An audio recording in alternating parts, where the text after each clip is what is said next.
एक मुंगी असते. ऑफकोर्स हत्ती पण असेलच. येतोय. So, ती मुंगी आहे ना खूप स्ट्रॉंग असते. ती तिचं एकदा शक्ती प्रदर्शन करायला जंगलात जाते. बरं. सगळे प्राणी उभे राहतात लाईनमध्ये, मला उचलून दाखव माकडून. कासव येतं, मुंगी कासवाला उचलते. सगळे प्राणी येणे होतात, शपथ केवढी स्ट्रॉंग आहे वगैरे. माकड येतो, माकड म्हणतं मला उचलून दाखव. माकडाला पण असं आरामात उचलते. हत्ती येतो समोर, म्हणतो मला उचलून दाखव. बघ आला हत्ती. मुंगी त्या हत्तीला सुद्धा आरामात उचलते.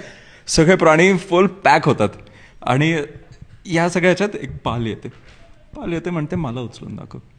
अच्छा. मुंगी फुल ओव्हर कॉन्फिडन्समध्ये, नाही का हत्ती उचलला, पाल उचलायला काय जाते. उचलायचा प्रयत्न करते, खूप जोर लावते, तरी उचलू शकत नाही. का? कारण ती चिपकली असते. कारण ती लई जड असते ना. अरे